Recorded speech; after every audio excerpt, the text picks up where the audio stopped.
ओम ईश्वर मिलाप चौथा भाग। शंका। जब इकार उकार आदि अन्य भी अनेक स्वर विद्यमान हैं तो अकार में ही क्या विशेषता है? उत्तर।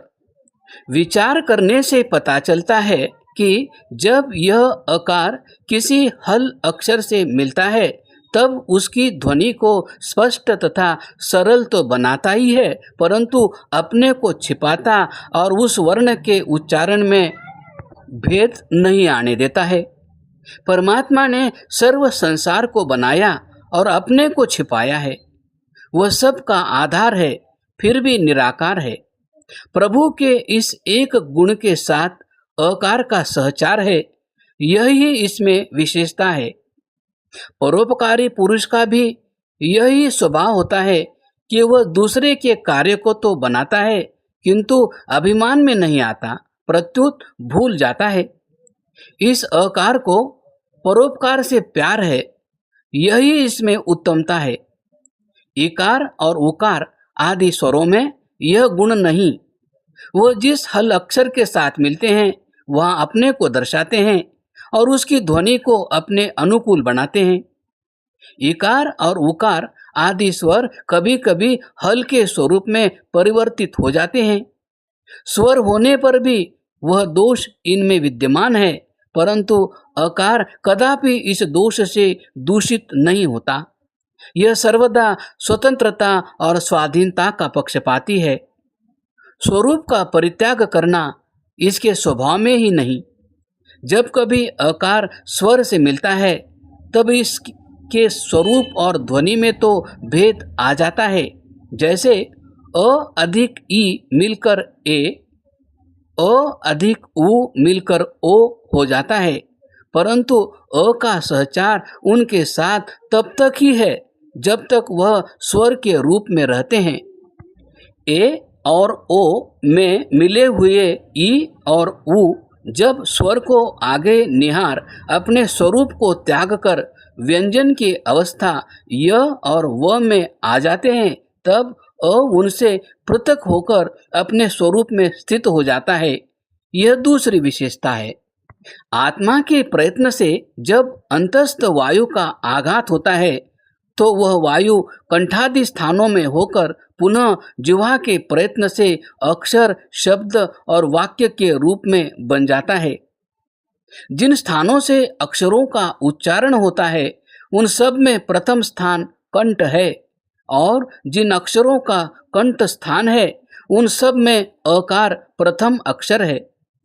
इससे यह सिद्ध हो रहा है कि सृष्टि समकाल से परमात्मा के ज्ञानपूर्वक प्रयत्न से जब अक्षर उच्चारण विद्या का विधान हुआ तो सबसे पूर्व अ की ध्वनि होने लगी। इसको ही नाद कहते हैं। यह अव्यक्त स्वर सर्व प्रकार के उच्चारण की आधार भूमि है। शब्द और वाक्य रचना इसका ही परिणाम है। जिस प्रकार सृष्टि उत्पत्ति का इतिहास संकल्प में आर्य लोग नित्य पढ़ते हैं, ठीक इसी प्रकार चतुर गायक सृष्टि समकाल में होने वाले इस अव्यक्त स्वर को ही पहले आलाप में लाते हैं और पश्चात गाते हैं। संसार भर में यही प्रकार है। वेद और नाद का नित्य संबंध है। अतएव यह सर्वोत्तम स्वर है और इसका उच्चारण बहुत ही सरल है। अभिनव जात बालक अपने साथ स्वयं सिद्ध इस ही भाषा को लाता है, पश्चात अन्य भाषाओं का चित्र इस पर ही आता है। जैसे अव्यक्त प्रकृति से व्यक्त संसार उत्पन्न होता है, वैसे ही अव्यक्त भाषा से व्यक्त भाषाओं का अभ्यास बलात् उत्थान होता है। यदि लघु बालक किसी व्यक्त वाणी को अपने साथ लाता तो पुनः किसी अन्य भाषा का शिक्षण असाध्य हो जाता। अब आप लघु बालक के पास बैठकर यदि ध्यान से सुनेंगे तो वह अ का ही अनुकरण करता हुआ प्रतीत होगा। अभी स्थान और प्रयत्न जिनकी सहायता से अन्य अक्षरों का उच्चारण होता है दुर्बल है, परंतु अनायास होने वाली ध्वनि का अ से समानाधिकरण हो रहा है। शयन काल में परमात्मा के प्रबंध से प्रयत्न पूर्वक श्वास का आयात निर्यात जो हो रहा है, उससे भी दीर्घ ह्रस्व अ की प्रतिध्वनि को बोध होता है। प्राण प्राणी मात्र के जीवन का आधार है। गुप्त प्रकट रूप यह व्यापार प्राण के उत्थान में समान है। यह नियम परमात्मा की विचित्र माया का सूचक है। किस प्रकार प्राणवायु शरीर में स्थिर होकर जीवन का निमित्त हो रहा है, कैसे आता है, किधर से निकल जाता है, यह मनुष्य के विचार का ही विषय नहीं। बड़े बड़े विद्वान विचारशील देखते हुए न देखने वालों के तुल्य और वाग्मी वाचाल मूक सम हो रहे हैं। प्रत्यक्ष है, पता नहीं मिलता। स्थिर नियम है, विचार के आघात से नहीं हिलता।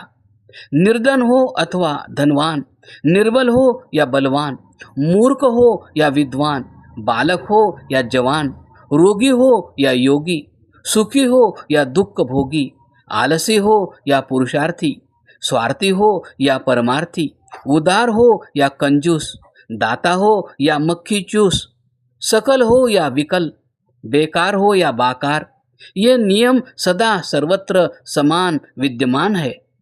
समय समय पर विचारकों ने विचार करके तीव्र गति से अन्वेषण तो किया, किंतु थकावट ने आ गिराया, निराशा ने सताया, शोक ने घेरा पाया।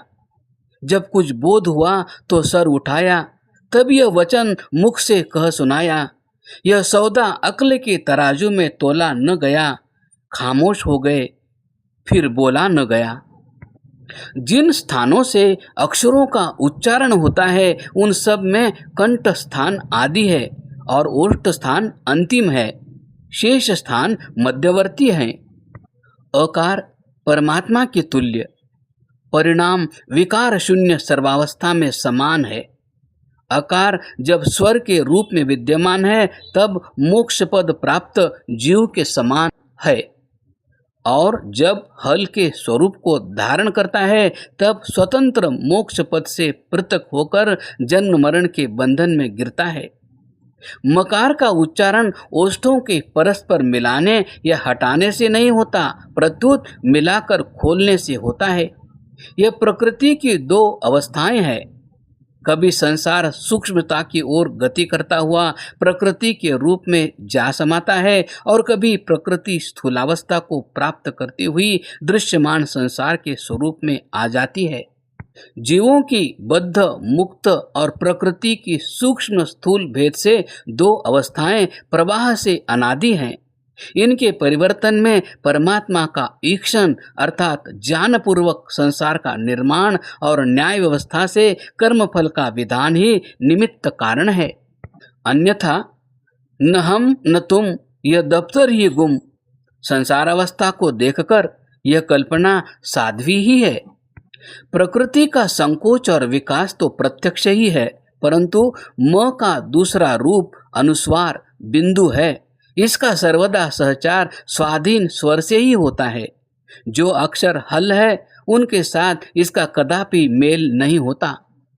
इसका कारण है कि कर्म फलाधीन बद्ध जीव प्रकृति को विकृति में लाने या विकृति को प्रकृति में ले जाने की सामर्थ्य से सर्वदा विहीन, और मुक्त आत्मा इस इच्छा से पृथक स्वच्छंद आनंद में लीन होते हैं। प्रकृति बद्ध के साथ संबंध को छोड़ती और मुक्त के साथ जोड़ती नहीं, पुनः सहयोग व्यर्थ है। अतएव शास्त्रों में इस परमात्मा की शक्ति को प्रकृति प्रधान, अव्यक्त और माया आदि नामों में स्मरण किया जाता है। इनमें भेद कुछ नहीं। व्यर्थ विवाद को उठाकर मनुष्य समाज ने कलह को जगाया और क्लेश को बढ़ाया है। विचार करने से प्रतीत होता है कि ओम शब्द की व्याप्ति सर्वत्र है।